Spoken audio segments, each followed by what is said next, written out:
Sesaat lagi Anda akan menyaksikan indahnya Ramadan yang dipersembahkan oleh Wasi'a kursiyuhus samawati wal ard. Sulitkah bagi Allah menolong saya?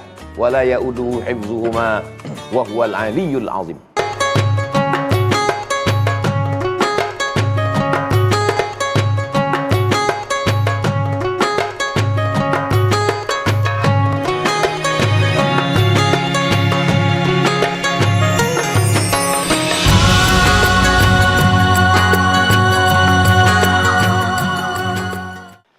Ya, assalamualaikum warahmatullahi wabarakatuh. Alhamdulillahirabbil alamin, alhamdulillahilladzi bi ni'matihi tatimmus shalihat. Allahumma shalli ala sayyidina Muhammad. Segala puji bagi Allah pemirsa, kita senang sekali dikumpulkan kembali dalam program Indahnya Ramadan yang selalu menemani Anda di santap sahur Anda pagi hari ini. Seperti biasa pemirsa, kita akan mengkaji tentang berbagai macam sisi kehidupan. Di antaranya ini kita akan membicarakan tentang bahaya sihir di era modern. Waspada akan bahaya sihir. Kita tahu pemirsa, bahkan dari era zaman dulu hingga sekarang, bahkan di era zaman nabi-nabi kita hingga sekarang ini, dunia perdukunan, dunia sihir begitu tersebar luas dari perdesaan hingga ke kota. Nah, kita akan membahasnya bersama guru-guru kita di pagi hari ini. Seperti biasa, UAS dan sahabat ditemani dengan Ustadz Faizar. Saya akan menyapa dulu terlebih dahulu. UAS, Assalamualaikum UAS, sehat? Waalaikumsalam warahmatullahi wabarakatuh, Ustaz Sofyan. Alhamdulillah. Ini sahurnya sudah siap, nanti kita akan berbincang-bincang sambil ditemani sahur. Ustadz Faizar, sehat Ustadz? Alhamdulillah. Nah, ini ahlinya nih Ustadz kalau ngomong masalah perdukunan dan juga sihir-sihir. Kita akan membahasnya lebih panjang lagi nanti ya. Bersama para jamaah dari mana ini? Assalamualaikum. Sehat semua ibu-ibu, bapak-bapak? Alhamdulillah. Gimana, puasanya lancar ya? Nah, biar lebih berkah lagi kita akan membahasnya, kita akan ngaji bersama guru-guru kita insya Allah dengan tema bahaya, waspada bahaya sihir. Terlebih dahulu akan disampaikan guru kita Ustadz Abdus Samad. Fadal Ustadz. Bismillahirrahmanirrahim. Izin Ustaz. Assalamualaikum warahmatullahi wabarakatuh. Waalaikumsalam warahmatullahi wabarakatuh. Alhamdulillah wassalatu wassalamu ala rasulillah wa ala alihi wa sahbihi wa man tabi'ahu wa mawala. Allahumma salli ala Sayyidina Muhammad wa ala ali Sayyidina Muhammad. Yang sama kita hormati Ustadz Sofyan, Ustadz Faizar, jamaah yang ada di studio, yang ada di rumah, yang lagi menantikan saat-saat indahnya berkumpul bersama keluarga, turunnya barakah. Mudah-mudahan kita senantiasa istiqomah insyaAllah. Amin ya rabbal alamin. Tema kita tentang sihir. Diambil dari kata bahasa Arab sin, ha, ra. Memperlihatkan sesuatu tidak seperti apa adanya. Diambil dari firman Allah Subhanahu wa taala, saharu a'yunan nas. Mereka menyihir mata manusia. Yang dimaksud dengan mereka di sini adalah tukang-tukang sihirnya Firaun. Mereka sihir mata manusia, melihat tali-tali yang dilemparkan itu berubah menjadi ular, wastarhabuhum, supaya memberikan rasa ketakutan, supaya Nabi Musa berserta orang-orang yang beriman takut melihat itu semua. Tapi kemudian Allah memberikan kekuatan. Ini datangnya dari mana? Wa ma kafara Sulaiman. Nabi Sulaiman tidak kafir. Kenapa dikaitkan dengan Nabi Sulaiman? Karena orang Yahudi selalu mengatakan yang mengajarkan sihir ini Nabi Sulaiman. Maka dibantah Allah Subhanahu wa taala. Wa ma kafara Sulaiman walakinna syayatina kafaru. Akan tetapi setan-setan itulah yang kafir ingkar, yu'allimunan nasa sihra. Setan-setan inilah yang mengajarkan sihir kepada manusia dengan mantra-mantranya. Mereka ini meminta kepada siapa? Mereka meminta kepada iblis, manusia yang lemah iman, kurang kuat keyakinan, lalu meminta kepada sebagian manusia. Ada sebagian manusia ini yang berteman. Ya'udzuna birijalim minal jinni. Ada sekelompok manusia minta perlindungan kepada jin, belajar sihir dan lain sebagainya. Fazaduhum rahaqa. Mereka semakin ingkar, semakin jauh dari Allah Subhanahu wa taala. Maka ketika Allah Subhanahu wa taala mengirimkan nabinya Nabi Muhammad sallallahu alaihi wasallam, orang-orang kafir musyrik jahiliyah itu menyebutnya rajulun mashur, orang yang terkena sihir, kesambet, orang yang kerasukan, ada jin yang masuk ke dalam dirinya. Kalimat itu menunjukkan bahwa di kalangan kafir musyrik jahiliyah itu, bahwa penggunaan sihir, istilah sihir populer. Itu maka mereka menggunakan kata itu. Mereka menggunakan kata itu karena istilah itu ada dan populer di tengah mereka. Maka Nabi SAW mengajarkan doa-doa, u'idhukuma, cucunya Sayyidina Al-Hasan dan Sayyidina Al-Husain, u'idhukuma, aku berlindung kepada Allah supaya kamu dua dilindungi Allah. U'idhukuma bi kalimatillahi tammati min kulli syaitanin wa hammatin wa min kulli ainin lammah. Aku berlindung kepada Allah, meminta permohonan berlindung kepada Allah supaya Allah melindungi kamu min kulli syaitan, dari gangguan setan, wa hammatin, binatang berbisa, wa min kulli ainin, mata, yang dari mata itu muncul hasad dengki, lalu kemudian diiringi dengan kejahatan setan, lalu kemudian terjadilah yang tidak diinginkan. Makanya kita diajarkan bismillahilladzi la yadurru ma'asmihi syai'un fil ardi wala fis sama. Aku sebut nama Allah Subhanahu wa taala yang tidak ada satu pun dapat memudaratkan fil ardi, di bumi, wala fis sama, maupun di langit. Kita diajarkan ada doa-doa yang diambil dari Al-Qur'an dan dari sunnah-sunnah Rasulullah sallallahu alaihi wasallam yang disebut dengan al-ma'thurat, diambil dari kata athar. Maksudnya doa-doa ini sumbernya bukan buatan manusia, tapi datang dari Allah Subhanahu wa taala, dari ayat-ayat Al-Quran, dari hadis-hadis Nabi SAW. Seminim-minimnya paling tidak ada zikir pagi petang. Ulama menyusunnya dari hadis-hadis Nabi, Adhkarul sabah wal masa, zikir-zikir pagi dan petang, habis subuh, habis maghrib. Kenapa habis subuh? Karena waktu ini dua, ada siang ada malam. Awal hari habis subuh, awal malam tenggelam matahari habis maghrib. Maka kita dianjurkan membaca seminim-minimnya. Dianjurkan membaca ta'awudz, a'udzubillahi minasyaitonir rajim, a'udzubillahis samiil alimi minasyaitonir rajim, supaya ada kekuatan. Suatu ketika Sayyidina Abu Hurairah radhiyallahu an ditugaskan untuk menjaga baitul mal, bait rumah, mal harta, karena di dalamnya ada zakat, wakaf, infak, sedekah. Lalu kemudian pada saat malam itu beliau menjaga baitul mal, tiba-tiba ada yang mengambil korma, lalu ditangkap oleh Sayyidina Abu Hurairah radhiyallahu an. Kata dia yang tertangkap ini, tolong jangan bawa saya kepada Nabi Muhammad SAW, saya takut. Saya ajarkan kamu satu doa, kalau kamu baca insya Allah kamu tidak akan diganggu oleh setan sampai kapanpun. Lalu dia bacakan Allahu la ilaha illa huwal hayyul qayyum. Lalu kemudian Abu Hurairah melepaskan karena dia mengaku miskin, susah, yang dia ambil ini tidak sampai pada batas had potong tangan. Lalu kemudian setelah itu Abu Hurairah menceritakannya kepada Nabi Muhammad SAW. Ya Rasulullah, kemarin malam ada begini. Kata Nabi, innahu kadzub. Itu yang kamu tangkap itu nggak pernah benar ngomongnya, dia dusta, bohong. Kecuali yang dia katakan tadi malam itu benar. Bahwa membacakan ayat kursi itu tidak akan diganggu oleh jin setan, karena Allah menurunkan malaikat yang akan menolong. Yang datang yang tadi malam kamu tangkap itu adalah setan. Merubah bentuknya menjadi seperti manusia. Itu menunjukkan bahwa Abu Hurairah tidak tahu bahwa itu jin, karena dia membentukkan dirinya seperti manusia. Itu juga menunjukkan bahwa ada satu di antara beberapa ayat pilihan-pilihan yang membuat mereka ketakutan, dan di antara yang disebutkan itu adalah ayat kursi. Kalau kita renungkan apa sih di balik ayat kursi itu, ternyata menanamkan akidah yang sangat kuat. Siapa Tuhan kita? Allah. Adakah selain dia? La ilaha illa huwa. Siapa yang mengatur hidup kita? Dia yang maha hidup, Al-Hayyu, Al-Qayyum. Allahu la ilaha illa Al-Qayyum. Apakah dia lelah, letih, mengantuk? La ta'khudhuhu sinatun wala naum. Apa kekuasaan Allah? Lahu ma fis samawati wa ma fil ard. Adakah yang bisa menolong selain daripada Allah? Man dzalladzi yashfa'u indahu illa bi'idzni.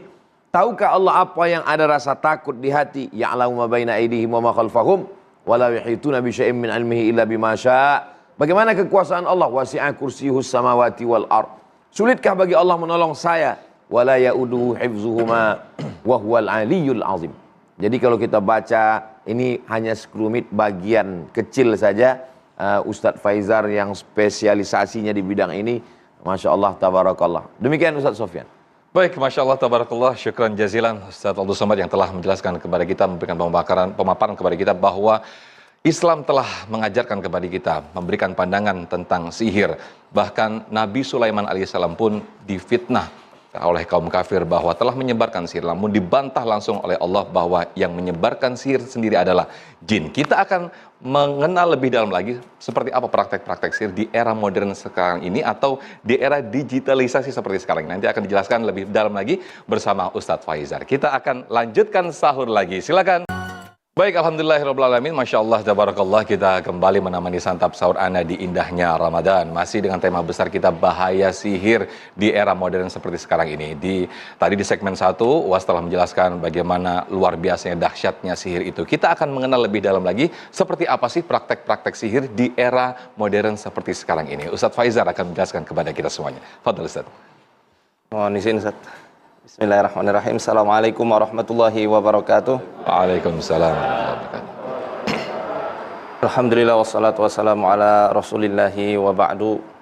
Yang saya muliakan dan saya hormati Gurunda Ustadz Abdul Somad, yang semoga Allah senantiasa lindungi beliau, Allah berkahi ilmu-ilmunya dan diridhoi langkah-langkahnya. Ustadz Sofyan dan seluruh asatidz yang hadir di majelis ini, dan semua pemirsa yang ada di rumah yang sedang menikmati santap sahurnya. Alhamdulillah, berbicara soal sihir ini tidak terbatas pada zaman-zaman tertentu, karena sampai akhir zaman nanti fitnah sihir terbesar adalah fitnah sihir yang dibawa oleh Al-Masih Ad-Dajjal. Dajjal ini memiliki sihir yang luar biasa dahsyat yang membuat fitnah yang sangat besar.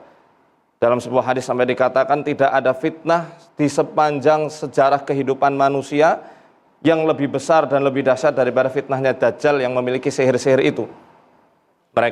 Dia itu bisa membuat ilusi. Ada api di tangannya, kemudian ada air. Maka Rasulullah menganjurkan kita untuk, kalau misal naudzubillah ya, kita berpapasan dengan dia atau hidup sezaman dengan dia, suruh ngambil apinya. Dajjal juga memfitnah manusia kala itu yang masih ragu terhadap kekuasaannya dengan cara menghidupkan orang tua yang sudah meninggal puluhan tahun yang lalu. Dan ini bukan menghidupkan secara hakiki layaknya mukjizatnya Nabi Isa alaihissalam, melainkan para syayatin dari kalangan jin yang membantu Dajjal untuk melancarkan misi dia membuat fitnah yang besar di muka bumi ini. Maka di era modern dan di era digitalisasi yang sekarang ini, bukan sebuah hal yang ketinggalan zaman ketika kita membahas soal sihir, karena hal tersebut akan terus bergulir. Walaupun sebenarnya banyak dari kalangan orang-orang yang mengaku sebagai dukun yang sakti di zaman sekarang, mereka itu menggunakan trik-trik sulap belaka, bukan menggunakan khodam-khodam jin yang betulan. Mereka yang betul-betul menggunakan jin pasti akan lebih menutup diri dan tidak ingin diketahui oleh banyak orang, karena hal tersebut beresiko besar, sangat fatal resikonya. Seperti yang tadi sudah dijelaskan oleh gurunda kita Al-Ustadz Abdul Somad, bahwa sejak zaman dulu, bahwa disinyalir dari zamannya Nabi Idris alaihissalam sihir itu sudah ada. Zaman Nabi Sulaiman mukjizatnya adalah dengan menaklukkan seluruh jin-jin yang ada. Jin ini punya spesialisasi. Sebelum nanti kita bahas tentang ciri-cirinya, kita mungkin bahas dulu seluk-beluk alam jin. Di Quran menjelaskan bahwa jin itu memiliki teknologi yang jauh lebih pesat daripada alam manusia. Kita bisa lihat ini di dalam surat Saba. Ya'maluna ma yasha'u min baini yadayhi bi'idni rabbih. Wa may yazigh minhum an amrina nudhiqhu min adzabil hariq. Mereka itu bekerja sesuai apa yang dikehendaki oleh Sulaiman, oleh Nabi Sulaiman alaihissalam. Tentu dengan izin dari Rabb-nya. Siapa yang jin-jin yang ditaklukkan Allah untuk Nabi Sulaiman ini yang enggak mau bekerja, maka akan kami timpakan kepadanya azab yang membakar. ya'maluna ma yasha'u min mahariba wa tamathila wa jifanin kal jawabi wa qudurir rasiyat. Mereka itu membantu untuk membangun istana-istana. Kemudian tamathil, patung-patung. Yang patung-patung ini ya mungkin abstrak bentuknya. Kemudian piring yang besarnya itu seperti kolam, dan juga periuk-periuk yang berada di atas tungkunya. Mereka mampu dengan izin Allah Ta'ala menghiasi istananya Nabi Sulaiman itu dengan qawarir, dengan marmer, yang membuat Bilqis Ratu Saba kala itu ketika mau masuk ke istananya Nabi Sulaiman itu menyincingkan daunnya, karena dikiranya itu adalah kolam, ternyata itu lantai. Sampai akhirnya dia bersyahadat membaiat Nabi Sulaiman. Jadi dalam surat Shad dikatakan wasyayatina kullabanna'i wa ghawas, dan kami telah tundukkan dari kalangan setan-setan jin itu kullabanna, setiap setan jin atau ifrit ya yang pandai membangun, dia arsitek-arsitek di kalangan jin, dan juga jin yang pandai menyelam untuk mengambil apa saja dari mutiara-mutiara dan perhiasan-perhiasan yang ada di dasar samudra yang teknologi manusia itu belum bisa menjangkaunya di zaman tersebut gitu ya. Setidaknya dari sini para manusia dari zaman dulu sampai zaman sekarang ada di kalangan dukun-dukun itu yang meminta tolong kepada jin. Tapi mereka harus ada yang namanya timbal balik, harus ada yang namanya barter. Jin selain dia itu membantu Nabi Sulaiman, dia nggak mau membantu kecuali dengan istimta. Ya, dan ini dijelaskan dalam surat Al-An'am ayat 128. Dan ketika Allah menghimpun mereka semua, manusia dan jin, Allah berfirman kepada jin, qad istakthartum minal ins, kenapa kalian telah banyak menyesatkan manusia? Maka yang jawab teman-temannya dari kalangan manusia, Rabbana istamta'a ba'duna bi ba'din. Wahai Rabb kami ketika di dunia dulu saling menyenangkan satu sama lain. Kami memberikan sesuatu sesembahan untuk jin, kemudian jin berkhidmat memberikan fasilitas di luar batas kemampuan manusia pada umumnya. Ya, sampai ajal yang telah engkau tetapkan. Maka kata Allah, qalan naru maswakum khalidina fiha illa masyaallah. Tempat kembali kalian adalah neraka, kalian kekal selamanya di situ kecuali orang-orang yang dikehendaki Allah. Maka ini bahayanya istikhdam dengan jin, meminta jin supaya jadi khodam, pendamping dan pelayan bagi kita. Khawatirnya dituntut, diadili di mahkamah akhirat itu seperti itu keadaannya. Nah,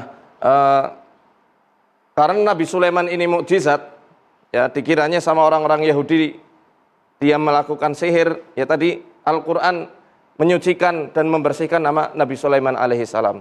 Kemudian apa sih ciri sihir yang bisa kita lihat dan kita saksikan di era modern ini?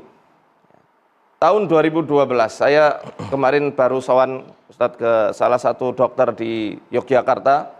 Beliau dokter spesialis bedah. Beliau punya rumah sakit yang juga mengkombinasikan dengan pengobatan komplementer ruqyah syariah. Beliau pernah mengoperasi salah satu ibu. Tadinya beliau pikirannya sangat logis dan ya karena beliau orang medis, basicnya adalah dokter. Nggak percaya kalau ada sihir paku bisa masuk ke dalam tubuh. Ternyata beliau itu membedah paku sampai jumlah paku yang keluar dari tubuhnya itu 118 paku. 118 paku dengan hasil ronsen yang detail. Beliau jadikan itu sebuah buku beliau tersendiri. Dan dari situ beliau langsung sujud. Ternyata ilmu kita itu tidak ada apa-apanya dari rahasia Allah yang disebarkan di alam raya ini. Dia itu sebelum kena paku 35 hari nggak sadarkan diri, nggak makan, nggak minum. Sampai akhirnya ketika sadar muncul bintik-bintik paku beton yang nyungsep di sini. Ya. Di persendiannya. Itu ada, tapi sangat jarang sekali. Kemudian kita bisa lihat lagi praktek-praktek dengan cara meramal. Ramalan-ramalan termasuk itu bagian dari sihir, kahin dan arraf. Orang-orang yang dimintai tolong barangku hilang ini. Kemana kira-kira siapa yang ngambil? Di mana sekarang barangku? Itu termasuk arraf dan masuk ke dalam praktek-praktek sihir. Ya. Kemudian menerawang, misal kita terawang dulu nih, saya di sini misalnya.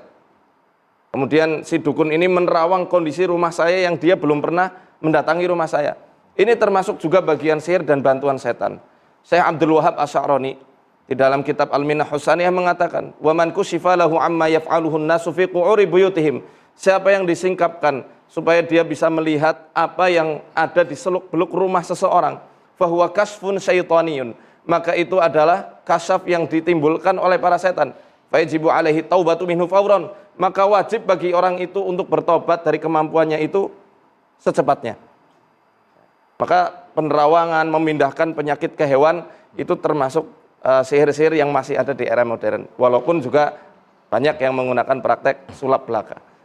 Gitu Ustaz Sofyan. Baik, Masya Allah, luar biasa sekali pemaparan dari Ustadz Faizar. Jadi kalau saya tadi sedikit bisa mengambil poinnya, yaitu jin ini selalu tidak ikhlas ya. Makanya dia selalu meminta imbal balik, dia selalu minta balas budi. Jadi hati-hati kalau ada orang memberikan sesuatu, lalu dia minta sesuatu, nah jangan-jangan dia... jangan.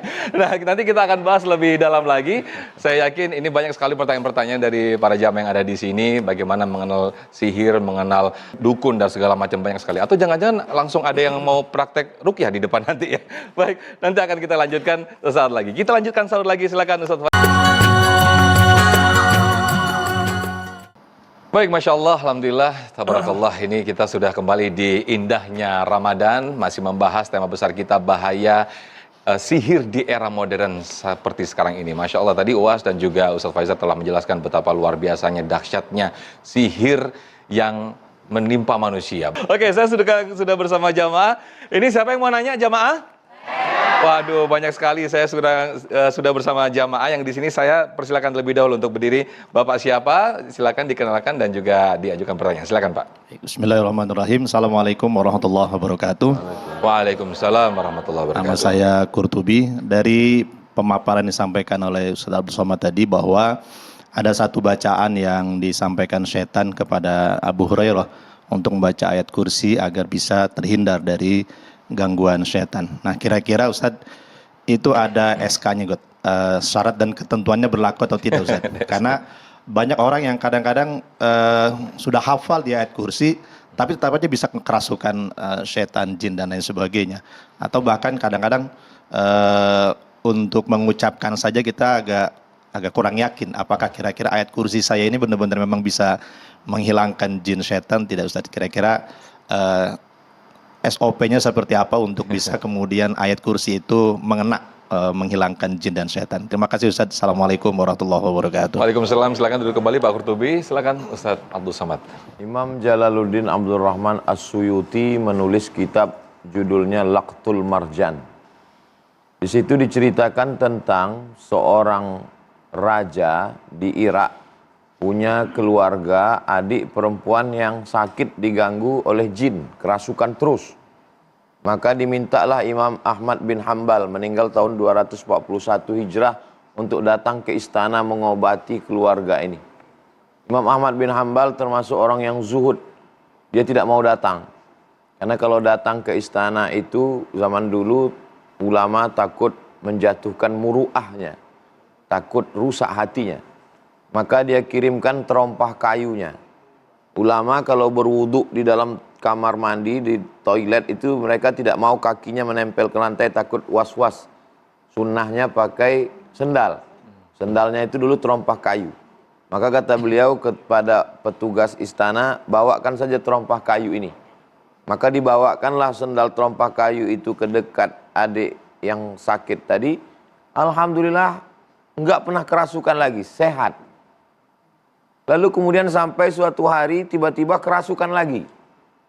Kerasukan lagi, ini perempuan, didekatkan lagi sendal itu, jinnya ketawa. Kiki lebih kurang.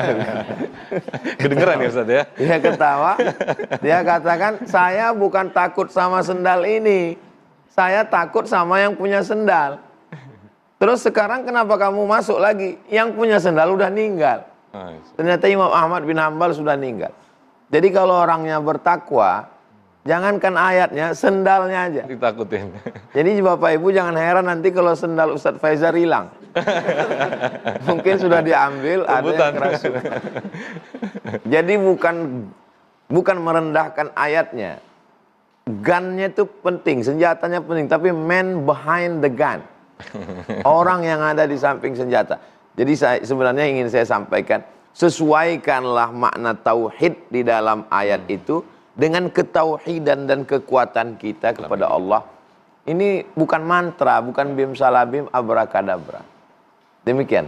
Wallahu a'lam. Artinya ketika itu tauhid kita sudah mantap dan kita merasa diganggu jin dan ingin mengusir jin itu tanpa mengucapkan ayat kursi ataupun doa-doa, hanya misalnya auzubillahi minasyaitonirrajim, dengan keyakinan atau keimanan tauhidan kita yang mantap, itu insya Allah akan terhindar dari syirik dan jin itu ya Ustadz ya. Kalau ada orang mengatakan saya nggak perlu ayat-ayat ini, tauhid saya sudah kuat, ini nggak benar juga.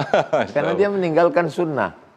Jadi ketika kita berpegang dengan aturan yang sudah dibuat oleh Rasulullah SAW, akidah itu batinnya, sedangkan zahirnya tetap ta'awuz, a'udzubillahi minasyaitonirrajim, bismillahirrahmanirrahim. Tapi tidak hanya sekedar di lisan, tapi hati kita lalai. Maka sejalan antara zahir dan batin. Harus mutakamil, harus sering melengkapi begitu Ustaz ya. Baik, selanjutnya ke jamaah, siapa yang mau nanya lagi? Silakan. Saya sudah bersama jamaah ibu-ibu. Oke, saya persilakan dulu lebih dahulu ibu-ibu, boleh berdiri silakan. Iya. Assalamualaikum warahmatullahi wabarakatuh. Waalaikumsalam warahmatullahi. Saya Bu Hamidah ingin bertanya kepada Ustadz terkait tadi dijelaskan bahwa sihir itu ternyata serem juga ya Ustadz. Dan juga bagaimana hukumnya. Kalau tadi kan dijelaskan ada orang yang seperti Ustadz contohkan itu tangannya penuh dengan paku dan lain sebagainya. Ya. Nah, bagaimana jika ada orang yang sakit, kemudian dalam penilaian dokter diprediksi tidak ada penyakit dalam tubuhnya, tapi orang itu sakit. Nah, begitu didatangkan, maaf bukan dukun ya, orang pinter gitu bahasanya. Orang pintar. Dokter juga orang pintar kan Bu? Iya. Bukan dengan obat dokter, tapi justru dengan bacaan yang disampaikan oleh orang tersebut, si yang sakit itu bisa jadi sembuh. Lalu hukumnya bagaimana tuh Ustadz? Apakah dia termasuk juga harus bertaubat atau seperti apa? Terima kasih. Assalamualaikum warahmatullahi wabarakatuh. Waalaikumsalam. Ini menarik dan juga sangat fenomenal. Banyak sekali ini dijumpai di masyarakat sekitar ya Ustadz Faizal. Silakan Ustadz. Ya, ketika ada orang yang datang ke dukun atau paranormal atau yang sejenisnya, orang kemudian ya dibacakan kemudian sembuh, ini bukan sebuah jaminan Allah ridho. Bukankah iblis doanya juga cepat sekali dikabulkan? Ya, qala fabima aghwaytani, gimana ketika Allah itu melaknat dia minta supaya ditangguhkan sampai hari kebangkitan, langsung Allah kabulkan. Apakah Allah jadi ridho sama iblis? Kemudian dalam sebuah hadis, istri dari Abdullah ibnu Mas'ud itu pernah matanya bengkak sampai berair. Konon dia itu dicolok sama setan. Jadi matanya selalu sakit dan dia datang untuk minta ruqyah kepada rahib-rahib dari kalangan Ahlul Kitab yang tinggal di sekitaran Madinah. Suatu ketika langsung ketahuan sama Ibnu Mas'ud, kamu mau kemana? Aku mau minta ruqyah sama orang-orang ahli kitab. Karena kalau aku diruqyah dia, dimantrai mereka, ini mataku jadi sakitnya berkurang.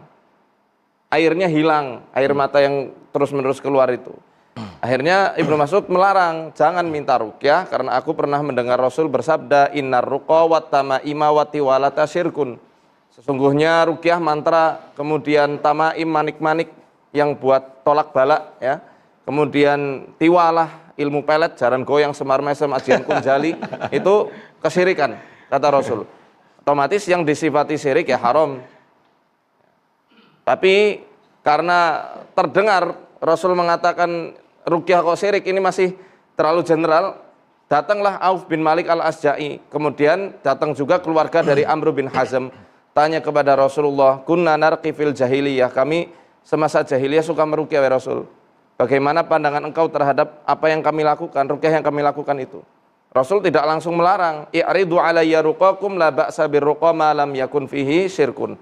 Coba perlihatkan ruqyah yang biasa kalian baca. Tidak mengapa kalian melakukan ruqyah asal tidak ada unsur syirik di dalamnya. Jadi ini yang terpenting Ibu. Koridornya adalah yang menjembatani antara ruqyah yang haram dengan yang boleh, ada atau tidak unsur syirik di dalamnya. Walaupun nanti ada ijtihad dari para ulama, 3 hal yang harus dipenuhi. Harus menggunakan Quran, asma Allah dan sifat-sifatnya.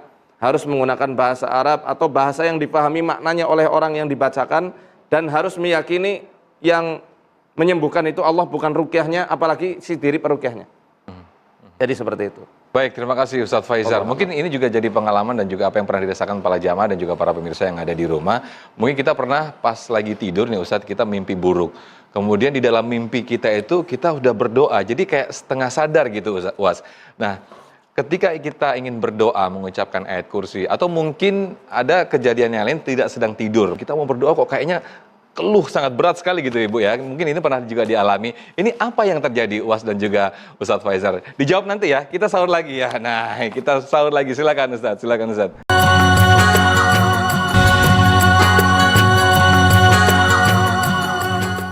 Baik, alhamdulillahirrahmanirrahim, Masya Allah, tabarakallah, kita kembali di indahnya Ramadan bersama UAS dan sahabat Ustadz Faizar yang kali ini menemani kita semuanya. Tadi ada pertanyaan yang tadi sempat saya gantung terlebih dahulu, ketika kita sering dalam pengalaman kita tidur, kemudian kita mimpi buruk, nah di tengah-tengah antara sadar dan tidak sadar kita berdoa, ayat kursi mungkin, itu rasanya kok berat sekali, kayak ada yang menahan gitu. Ini apa yang terjadi? Mungkin UAS terlebih dahulu bisa dijawab. Kita dianjurkan semua aktivitas itu melibatkan Allah. Maka sebelum makan, bismillah sependek-pendeknya, Allahumma barik lana. Sebelum masuk ke toilet, Allahumma inni a'udzubika minal khubuthi wal khaba'ith. Sebelum tidur, kita libatkan juga Allah di dalamnya, bismika Allahumma ahya wa amut. Maka ketika kita dalam keadaan tertidur, dalam tidur itu kita sedang dikejar ular, dikejar setan, dikejar jin, lalu saat membaca itu kita terasa berat, maka sesungguhnya kembali kepada kekuatan kita, kemampuan kita. Tentu tidak sama antara satu dengan yang lain. Apakah Ustadz juga pernah merasa nafas tersengal-sengal, merasa seperti di dalam air susah bernafas? Ya, saya pernah merasakan itu. Saya introspeksi diri, muhasabah diri. Mungkin kelemahan iman saya, ketidakkuatnya saya bersandar kepada Allah Subhanahu wa taala, supaya kita lebih kuat lagi berzikirnya kepada Allah.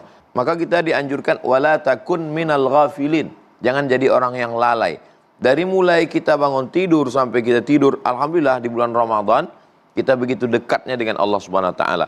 Bangun, ambil wudu, salat sunat, sunat wudu, salat sunat taubat, salat sunat tahajud, menunggu sahur baca Quran, yang kita tonton adalah kajian yang bisa menjadi tuntunan, kita dekat dengan para kiai, para alim, para habaib, para ulama, maka mudah-mudahan itu membangun kekuatan spiritual, kekuatan iman kita sehingga melemahkan godaan setan insyaallah.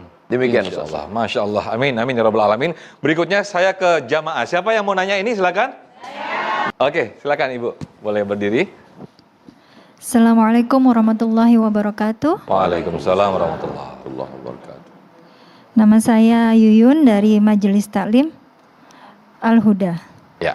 Saya izin bertanya Ustadz Faizar, selain membaca ayat-ayat dan surat-surat yang sudah ditentukan, apakah jurus lain untuk menghindari sihir atau hipnotis? Demikian, terima kasih. Assalamualaikum warahmatullahi wabarakatuh. Jurus lain. Jurus Oke, silakan Ustadz Faizar. Jurus lainnya ya. Seperti mohon izin Ustaz, yang seperti diizinkan yang disampaikan Rasulullah dengan makan 7 butir kurma ajwa. Man tasabbaha bi sab'i tamaratin ajwa lam yadurruhu dzalikal yaum summun wala sihrun. Siapa yang berbagi hari dengan 7 butir kurma ajwa, maka di hari itu tidak akan kena sihir maupun racun. Caranya ada cara konsumsinya Ibu. Makannya di awal pagi sebelum waktu perut masih kosong. Kemudian setiap kali kurma itu dimakan sampai lumat, disimpan di bawah lidah, ya, seperti makhraj huruf so. Nah, jadi dimasukkan ke bawah lidah, biar nanti enzim-enzim yang ada di mulut ini menyerap apa yang ada di yang sudah kita kunyah itu, kurma itu. Itu dilakukan sampai 7 butir. Jadi nggak langsung dimamah kemudian makan, dimakan, tapi dikunyah dulu. Kalau sudah lembek, taruh di situ. Kemudian juga bisa menggunakan ijtihadnya Wahab bin Munabbih, seorang tabi'in yang ini ijtihadnya ini disampaikan oleh Al-Hafidz Ibnu Hajar Al-Asqalani dalam kitab Fathul Bari. Dengan 7 helai daun bidara ditumbuk sampai halus, kemudian dicampurkan ke segelas air, nanti diminum 3 tegukan, baca bismillah, minum 3 tegukan, sisanya siramkan ke kepala. Atau biasanya saya gunakan itu ditaruh di tangan, taruh di jidat, taruh di ubun-ubun, taruh di sini, di tengkuk. Kemudian sisanya baru disiramkan. Tapi kalau mau pakai ember buat mandi, itu bukan pakai 7 helai. Ya seenggaknya yang bisa sarinya itu bisa kena. Misal 40 helai sampai 70 helai, di blender boleh, campurkan, bacakan ayat-ayat pembatal sihir, kemudian dimandikan langsung di atas tanah yang bukan lantai ya, langsung tanah. Itu seperti itu. Dalam kondisi kaki selonjor.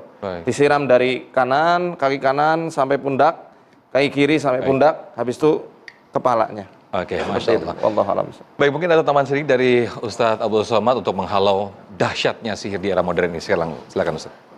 Yang pertama adalah pengetahuan. Ya. Yang kedua, keyakinan. Dari mana datang keyakinan? Bisa dari pengetahuan, bisa juga langsung pemberian Allah Subhanahu wa taala.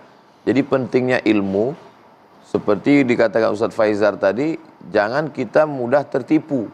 Dikit-dikit sihir, dikit-dikit sihir. Dikit-dikit jin. Padahal kata jin, saya lagi udah pensiun nih kata jin. Nah, itu. Jadi perlunya pengetahuan. Itulah perlunya ngaji gitu. Jangan dibohongi orang, ditipu orang. Dan ternyata tidak semua pesulap-pesulap yang menggunakan trik-trik juga nggak pakai sihir. Dia hanya pakai tipuan saja. Malah yang pakai jin itu nggak mau tampil ke depan. Dia bersembunyi. Itulah pentingnya pengetahuan. Jadi kajian kita ini sebenarnya lebih pada pengetahuannya. Setelah orang punya pengetahuan yang baik, dia berilmu, tidak mudah tertipu. Lalu kemudian ada amalan. Ada orang hanya berilmu saja tapi tidak ada zikir-zikirnya. Nah, jadi keseimbangan antara ilmu dengan zikir, insya Allah Allah akan menurunkan pertolongan. Walladzina jahadu, orang yang bermujahadah, mencari ilmu pengetahuan, datang ngaji, kemudian dia berzikir, dia mendekatkan diri pada Allah, lanahdiyannahum subulana, kami akan memberikan hidayah, kami akan memberikan jalan, kami akan memberikan pertolongan. Hasbunallah wa ni'mal wakil, cukuplah penolong kita Allah Subhanahu wa taala, sebaik-baik pemberi pertolongan. Demikian Ustaz. Masya Allah, terima kasih. Jazakumullah khairan katsiran Ustadz Abdul Somad dan juga Ustadz Faizar. Terima kasih atas penjelasannya di pagi hari ini. Mudah-mudahan jadi penambah khasanah keislaman kita di pagi hari ini. Dan kita semuanya insya Allah selalu dilindungi dari tipu daya muslihat sihir, dilindungi oleh Allah Subhanahu wa taala. Amin amin ya rabbal alamin. Saya akhir kata Muhammad Sofyan pamit undur diri, Ustadz Faizar dan juga Uwas pamit undur diri. Terima kasih. Wassalamualaikum warahmatullahi wabarakatuh. Diteruskan doa oleh Ustadz Abdul Somad. Silakan Ustaz. Bismillahilladzi la yadurru ma'asmihi syai'un fil ardi wala fis sama'. Dengan nama Allah kami sebut namamu ya Allah, tidak ada satupun yang dapat memudaratkan di bumi maupun di langit. Amin. Nu'idzukum bi kalimatillahi tammati min kulli syaitani wa hammati wa min kulli ainil lammah. Kami mohon perlindunganmu ya Allah, kami mohon perlindunganmu untuk kami semua supaya dijauhkan dari gangguan syaitan, gangguan para dukun, gangguan jin, gangguan binatang berbisa, gangguan mata yang menimbulkan hasad dengki sehingga datang penyakit yang bersumber dari semua tidak baik. Jadikan semua yang tidak baik berubah menjadi kebaikan untuk kami ya Allah. Nasrun minallahi wa fathun qarib. Pertolongan hanya datang darimu. Hasbunallah wa ni'mal wakil, ni'mal maula wa ni'man nasir. Wa la hawla wa la quwata illa billahil aliyil azim. Wa sallallahu ala sayyidina Muhammad wa ala alihi wa sahbihi wa sallam. Walhamdulillahi rabbil alamin.